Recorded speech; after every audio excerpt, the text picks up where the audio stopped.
3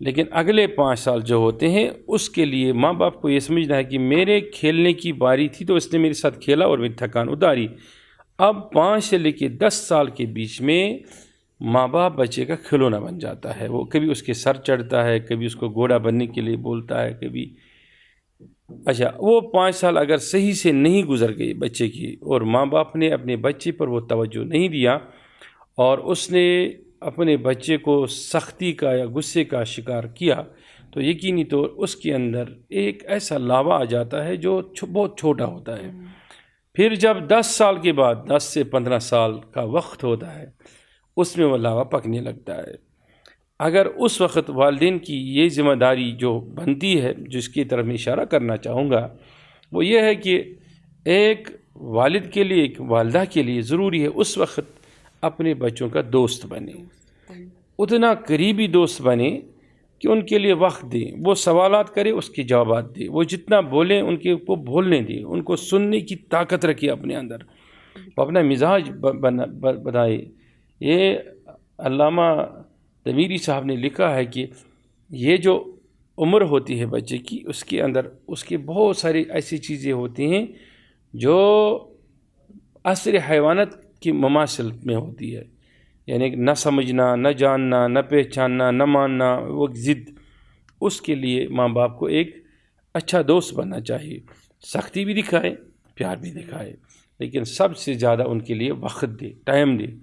تب ہی جا کے ایک والدین جو ہے اپنا فرض پورا کر سکتے ہیں اور اپنے ارادوں کو اپنے بچوں کے اندر تربیت کے اعتبار سے داخل کر سکتے ہیں. صحیح بات ہے.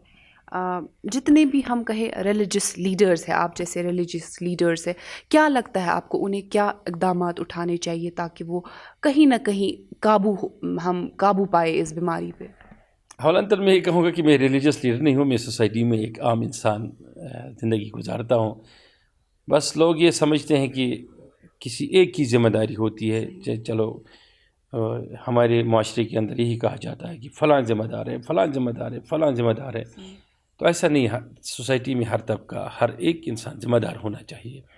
ہاں کسی کے اوپر چھوٹی ذمہ داری ہے، کسی کے اندر بڑی ذمہ داری ہے.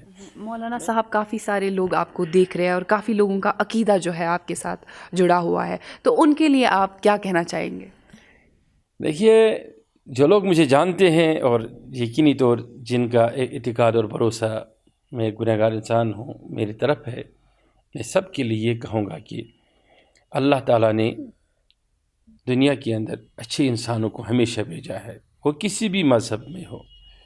میں خالی مذہب اسلام کی ہی بات یہاں نہیں کروں گا کیونکہ یہ پروگرام سب کے لیے ہے، چاہے اس میں ہندو ہو، چاہے مسلم ہو، چاہے سکھ ہو، چاہے عیسائی ہو. عیسیٰ علیہ السلام کو فالو کرنے والا، موسیٰ علیہ السلام کو فالو کرنے والا کوئی ایک بھی ہو، اس کو اپنے اچھے لوگوں کو دیکھنا ہے، ان کی تعلیمات کو سمجھنا ہے اور ان کے پیچھے چلنا ہے.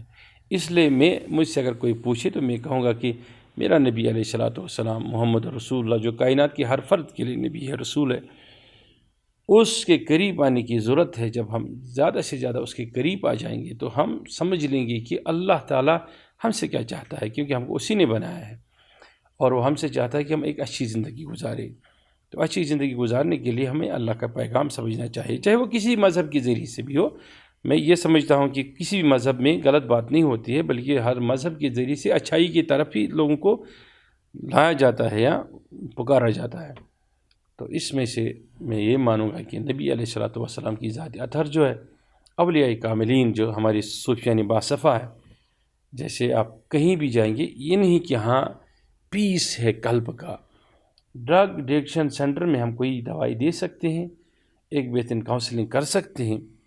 اس جوان کو، اس بچے کو یا اس بزرگ کو جو ڈرگس میں مبتلا ہے لیکن وہ دل کا پیس نہیں پا سکتا ہے. دل کا پیس کہاں پا سکتا ہے؟ اللہ بذکر اللہ تطمئن القلوب، وہ اللہ کے ذکر سے یا کسی روحانی سینٹر میں جا کے.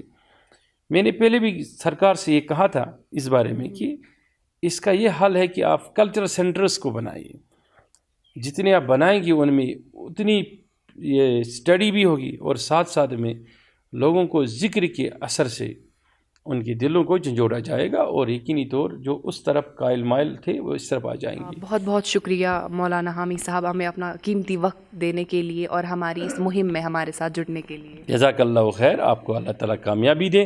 اور میں یہ سمجھتا ہوں کہ اس وقت اس دور میں جو بھی منشیات یا لیکر کے بارے میں بات کرتا ہے، میں یہ سمجھتا ہوں کہ وہ ایک ایسا عظیم کام کر رہا ہے، ایک ایسا عظیم کام کر رہا ہے اللہ تعالیٰ کہ ہاں جس کا دوہرا یعنی کہ 2 قسم کا اجر ہے، ایک ظاہر اجر بھی ہے اور ایک باطن اجر ہے. ہم یہ ڈیوٹی کر رہے ہیں، جب تک سانسیں ہم اس پر بولتے رہیں گے، کیونکہ ہم نے اس چیز کے نقصانات کو بڑی کہ باریک بینی سے اور بڑے جائزے سے دیکھا ہے.